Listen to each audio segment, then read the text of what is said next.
போன வீடியோவில் போட்டிருப்பேன்.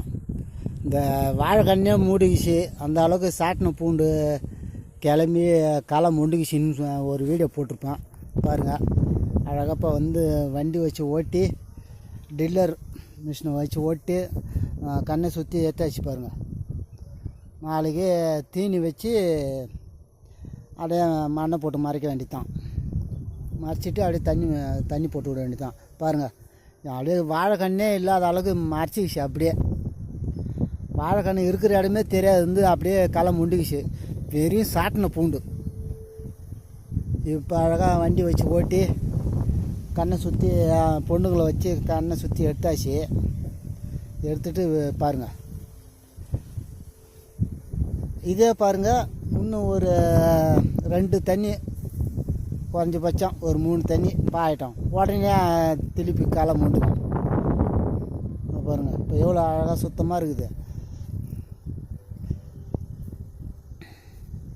திருப்பி அப்படியே வாழைக்கன்று பூரா வாழைக்கன்று கொஞ்சம் உயரமாக கிளம்புற வரைக்கும் களை கிளம்பினே தான் இருக்கும். வாழைக்கன்று நல்லா கிளம்புனா தான் அப்புறம் அதுக்கு பிறகு அவ்வளோவும் களை இருக்காது. பாருங்கள், டில்லரு ஓட்டி அழகாக அப்படியே இப்போ கண்ணை சுற்றி அதிகமாக எடுத்தாச்சு.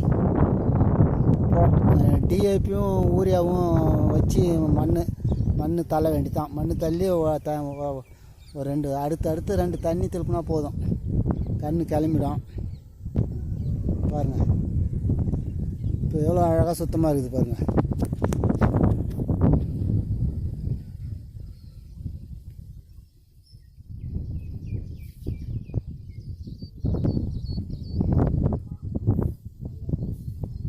கற்பூரவள்ளி கன்று தான், பழம், கற்பூரவள்ளி பழம்.